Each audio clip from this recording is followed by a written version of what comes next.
Welcome to the show. Listen, ladies and gentlemen, the NFL draft. The NFL draft is around the corner. I know it doesn't feel that way. We are only at the end of March. But before you know it, in the blink of an eye, April's going to be right here. And once April rolls around, then the NFL draft is basically here. And the way this offseason has gone for the Philadelphia Eagles, there's a lot of moving parts and a lot of things that Howie Roseman has been trying to do to plug up some of these holes. You got in a lot of free agent merchants, one-year contracts, a lot of chance players that you're taking on, right? In order to fulfill the depth of the roster and maybe get high upside on the cheap. There's no better place to do that than the NFL draft. And that's what we're going to talk about today. There are 4 players in the draft that I think Philadelphia could potentially draft in the first couple of rounds here, okay? We're going to talk about 2 edge players and 2 safeties. The 2 edge players are Jack Sawyer, Nick Scourton, and then the 2 safeties, forgive me for mispronouncing the name if I do, Nick Emmanwori and then Malaki Starks, Those are the players that we're going to talk about, the 2 safeties and the 2 edge players that Philadelphia could potentially be looking at as their first couple of picks in order to fill out the defense. Because we have already talked about before how Philadelphia is going to draft young defenders, take chances on some of these young defensive pieces, and then really just look for key free agents and key pedigree guys in the NFL who have had success on the offensive side of the ball. That's what they're going to try to do. And maybe take on a project player here and there with Jeff Stoutland, his offensive line coach, and, taking on a chance receiver potentially. But that's neither here nor there. We're going to talk about the defensive guys that I think Howie Roseman needs to find a way to replenish because you've lost too many starters on what was the number 1 defense in all of football, and you got to get cheap talent. The NFL draft's the way to do it. And based on his past few drafts, you got to trust Howie Roseman in their process here and what they're going to be able to do in the draft. And I'm going to talk about some of the strengths of some of these guys, some of the weaknesses of these players, and give you my opinions on what I believe these guys can do with this defense. But before we do that, we dive in and introduce the show because this is the Riding the Bench Eagles podcast. I am your host, Asif Badi, and like you, I am a Birds fan who talks about the Birds, only the Birds, and nothing but the Philadelphia Eagles. So please help us grow the channel by shooting this video a thumbs up, giving your thoughts in the comment section below, and subscribing to the channels because it helps me get out to as many Eagle fans out there as much as possible. Also, check us out on audio platforms such as Apple Podcasts and Spotify, and leave us a 5-star review because in the end, it doesn't cost you a penny, and it would make me a very happy camper. So with that, we appreciate all the support that you give on the opposite side of this camera. Okay. The first player we are going to talk about, ladies and gentlemen. Now, again, I understand. I am not a draft expert, okay? I just like football. Not like football. I love football, and I love the Philadelphia Eagles, okay?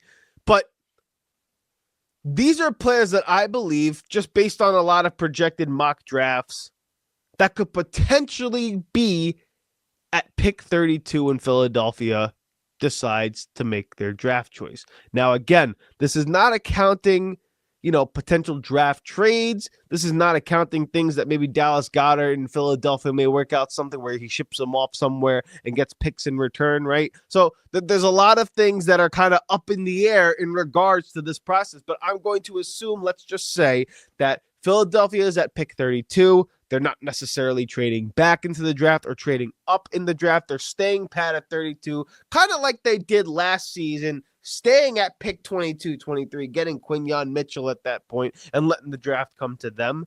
That's kind of how I'm going to assume they're playing this draft, okay?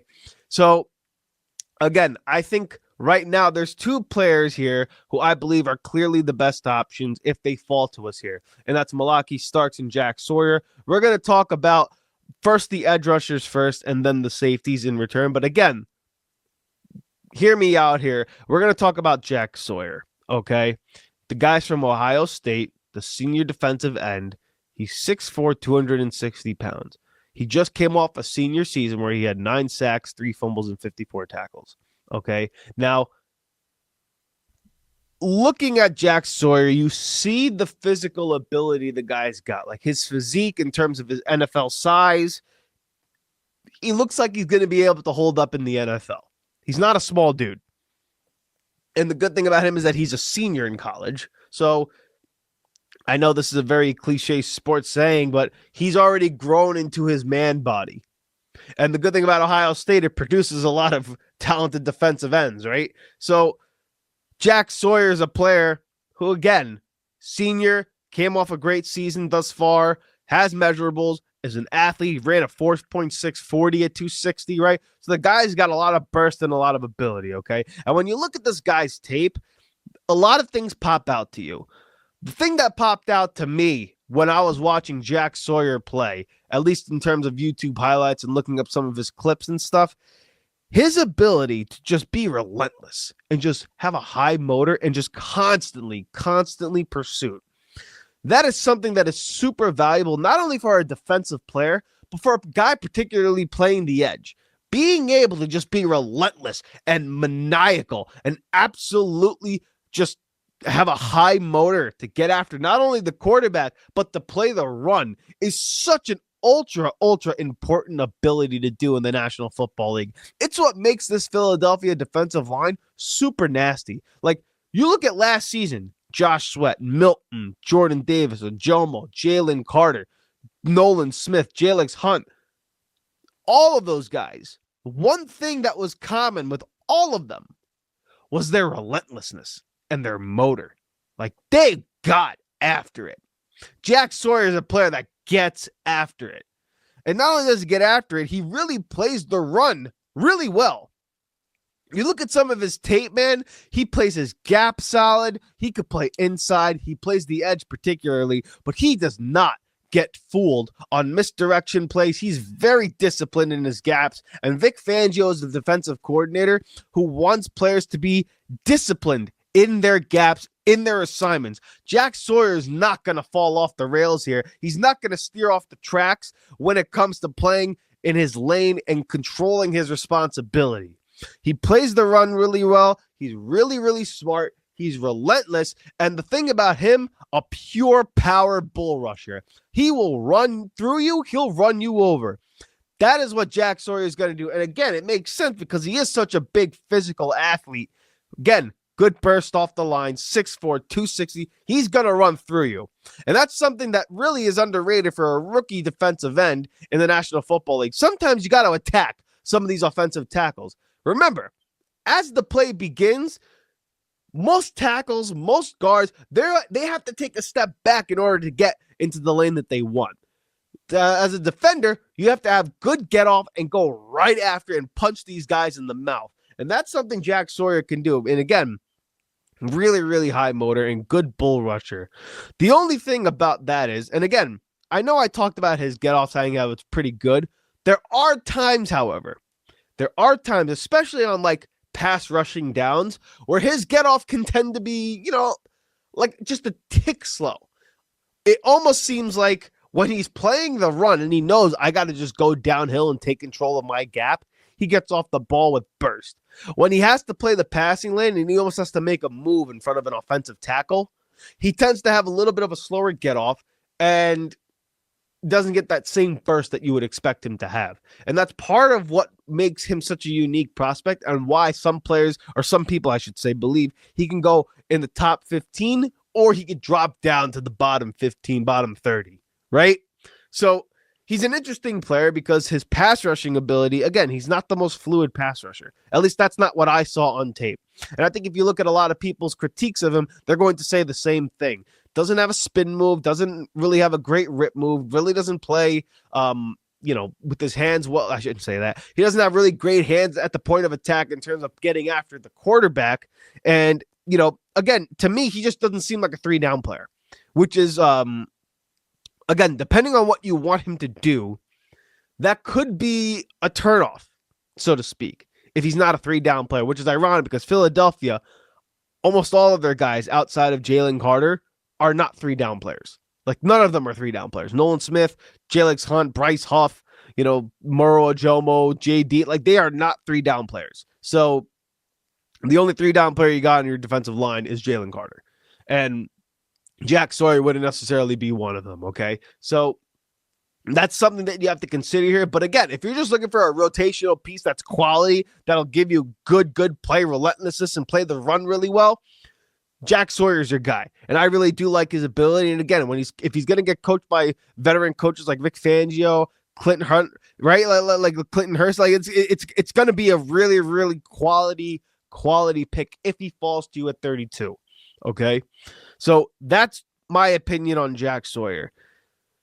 The next guy that I'm going to talk about here, that I'm going to go a little in depth with, is Nic Scourton. Okay, he's from Texas A&M, and he played at Purdue as well.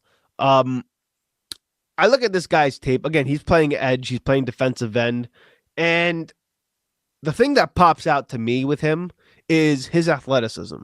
Like, he is a really, really explosive athlete. And similar to Jack Sawyer, he's relentless. High motor, really athletic, and the thing that I also love about him is his closing speed. I think when he has his eyes set on the ball carrier and he sees them, if he gets a clean grab on you, you're not getting away from him, right?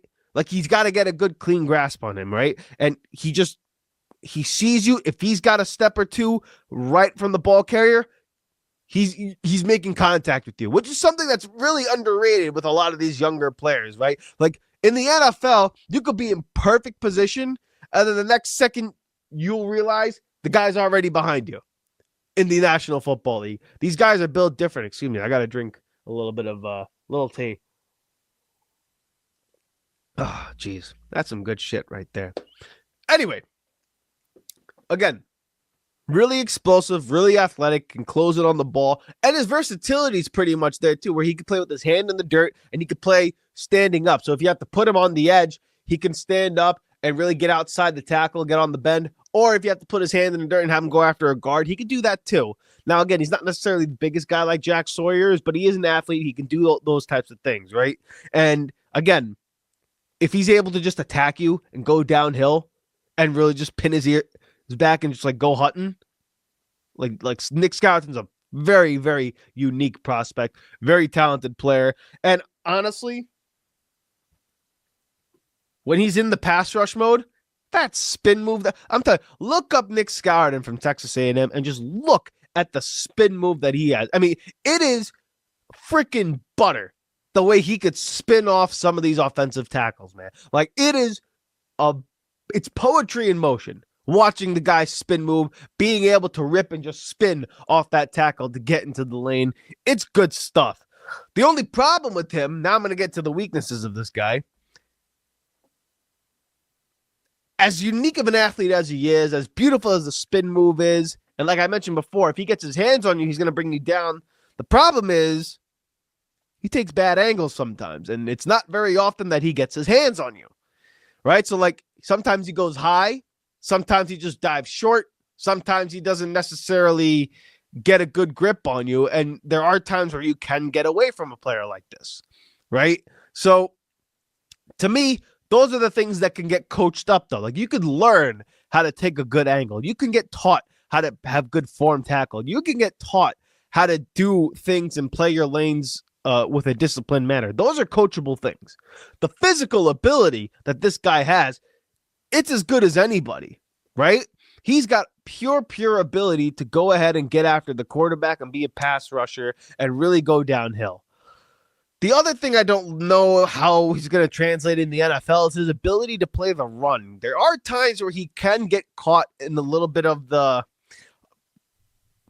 I guess the phrase, sometimes he can get lost in the run play where, you know, he can get overwhelmed by a tackle and guard double team, where if a guard pulls and he catches him, he can get caught on those types of things, right? So he's not necessarily the best run player per se, but again, those are things you can get taught. You can get taught technique on how to play the run. You can't teach relentlessness. You can't teach athleticism. You can't teach that damn spin move, and you can't teach just the ability to be relentless, man. Like, you cannot teach those things. And that's something that Nic Scourton has. So again, a unique prospect out of Texas A&M. Again, plays the edge.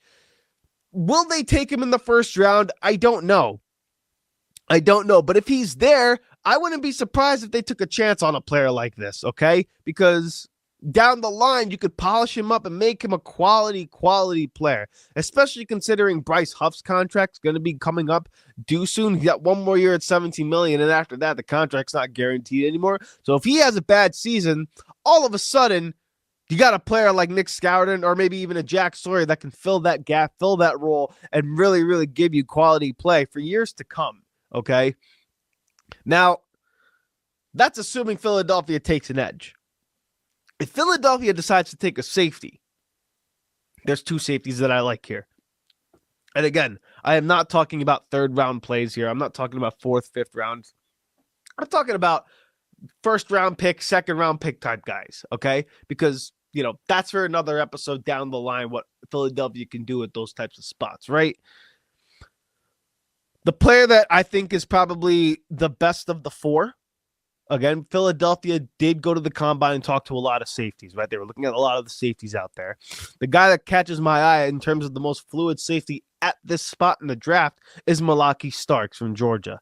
This safety, dude, let me tell you, fluid. Totally fluid. Like that guy, again, I am not sitting here talking to you about a man's hips, okay? So pause on that. I'm just telling you, hips don't lie, as Shakira tells you. And this guy's hips is as fluid as they come in terms of safety. Guy can turn his hips. He takes, you watch him at the time of the snap, the way he's able to cover ground on the back pedal, turn his hips, cover ground, play the zone. Like, he plays it pretty damn well. Like, he's a very, very, very athletic safety, fluid safety, plays zone really well. And again, in a Vic Fangio scheme, you're playing too high with the nickel, right? So you have to be able to cover a lot of ground and be disciplined in your zone. Malaki Starks can do that. And he's such a good athlete. He covers a lot of ground, and he plays with aggression. So he's going to go, he could put the wood on you. Pause. No diddy, right? Like, he could really lay the smack down on some of these guys if he gets downhill and gets a good angle, okay? So, again, good tackler, really good communicator on defense. He's quarterback the Georgia defense on the back end, right? And you got Reed Blankenship on one side and Malaki Starks on the opposite side potentially. That could really be a nice duo on the back end. Plus, you got guys like Sidney Brown as a third safety potentially, right? So, a lot of potential here at the safety position for Howie Roseman and the Eagles. Malaki Starks is one of them. The only problem with this guy is, and again, he's got good burst, fluid hips, really plays with a lot of aggression and can play the zone really well, and he's super smart.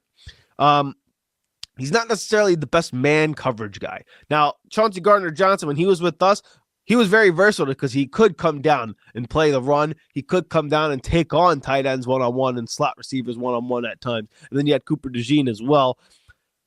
Starks is not necessarily the best in that sense. Really doesn't have a good feel for good ball skills. He's not necessarily somebody that's going to come out here and be a ball hawk for you. Okay. Now, Vic Fangio's defense is not necessarily designed for these guys to get like a high rate of turnovers per se. And Chauncey Gardner-Johnson was a guy who had 12 interceptions in the 2 years he played with Philadelphia. But a lot of that was because he was playing like freelance safety. Malaki Starks is not going to do that. He's going to be very disciplined in his zone. He's going to be very disciplined with his assignment. And if he does that, you're not going to get a lot of interceptions from the safety position and not a lot of interception from the cornerbacks here in Philadelphia. But that kind of bodes well for what Vic Fangio wants in this scheme. Malaki Starks' weaknesses kind of get covered up in a sense by the scheme, by the way the front seven plays in Philadelphia, and with Quignon and Cooper DeJean on the underneath, be able to take some of the underneath stuff away with Zach Bond as well. So having not the best ball skills, not necessarily the worst thing in the world. It's just something to keep in mind because we're used to having a playmaker at safety. He's not necessarily going to be a ball hawking safety in that sense.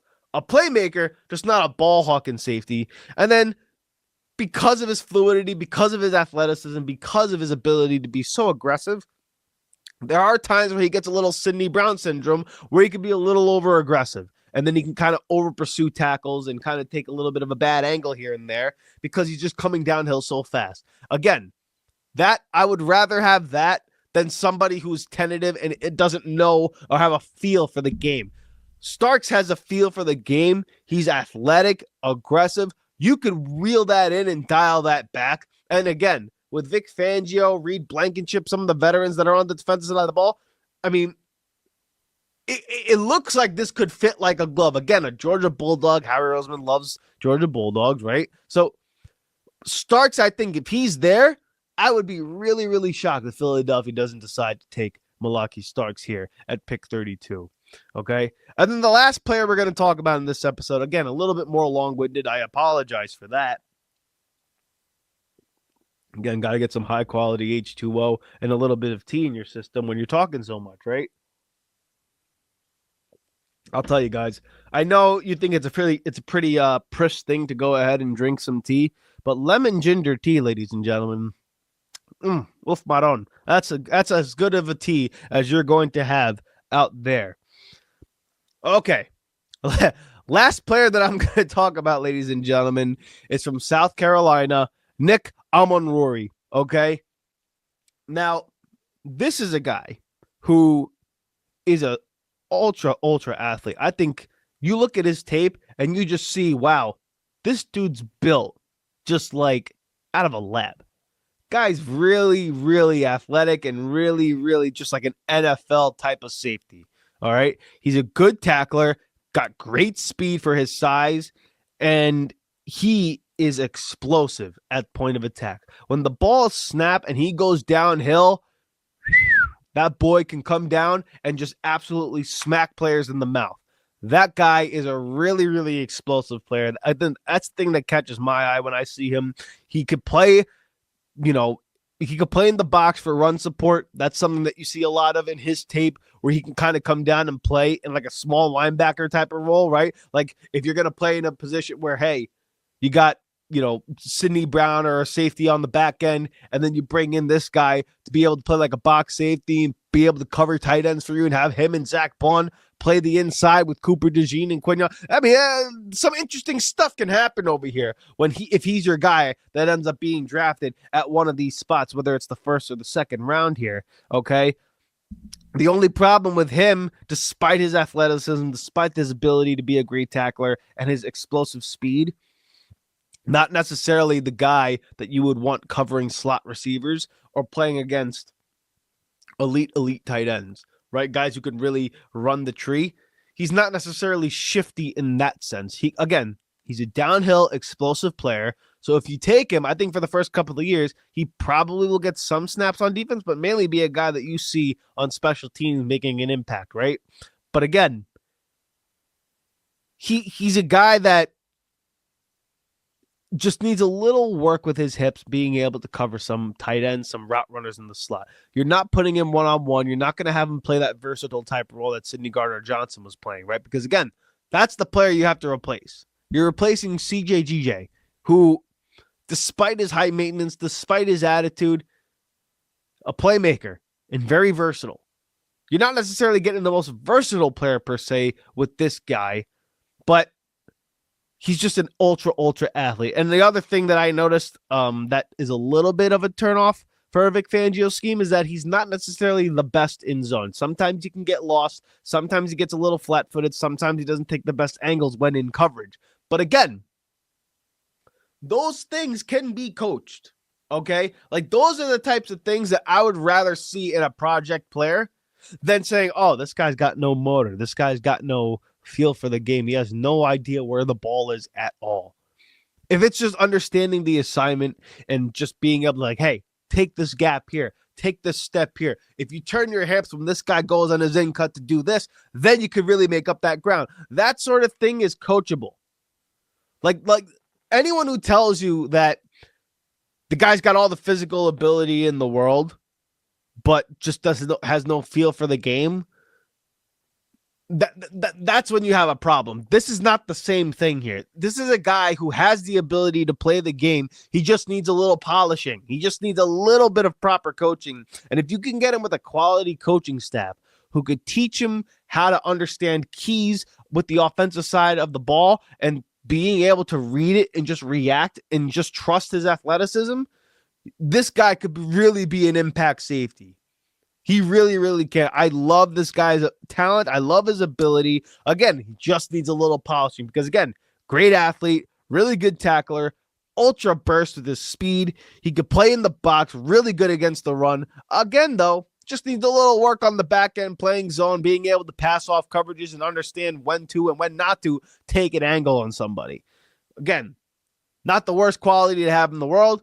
Something to keep an eye on for him going forward. And I'm sure he's going to look at tape and get better and better and better the more and more he studies his own tape and figures out the flaws. And that goes the same with any of these draft prospects that I talked about. All right. So again, I don't mean to be redundant here and be long-winded. I apologize here. But again, the draft is interesting because you got a lot of these players who have all this ability and you don't know what these NFL teams are thinking of at the moment, right? Especially with a team like Philadelphia. We don't know where they're going to go in the draft. They may trade back. They may not pick any of these guys at all. They may go offensive tackle. But again, I'm trusting that I'm going to see Howie Roseman build through the trenches, get defensive players, or maybe the smokes and mirrors isn't really smokes and mirrors, and he went to the combine to look at safeties because he knew he was shipping off Gardner Johnson and he wants to get a safety, right? So again, the players that I talked about was Jack Sawyer, Nick Scourton from Texas A&M and Purdue, and then you got Malaki Starks, the safety from Georgia, and then Nick Emmanwori from South Carolina. Again, I think if Philadelphia took any of these four guys with their first two picks, I'd be a really happy camper. What say you? Because again, there's a lot of fans who love the NFL draft, probably more so than I do, because I don't really watch college football in that sense. I love the NFL. I love clean football. I love professional football. College football, I think, is overrated, but it is the farm for which NFL teams accumulate talent. And it's an exciting time for a lot of teams, an exciting time for these guys who are all younger than me. Makes me feel like a piece of shit in my life. But nonetheless, that's going to be the episode regarding the NFL draft and some of the best prospects for Philadelphia to take. I am really excited for what we can do going forward, and I look forward to covering the draft a little bit more as the time gets closer. Hey, thank you so much for watching the Riding the Bench Eagles podcast. If you want to continue to support the channel, please hit the like and subscribe button down below. Also, check us out on Instagram and TikTok at Riding the Bench Eagles Pod. We're also on Apple Podcasts, Spotify, iHeartRadio, you name it, we're on there.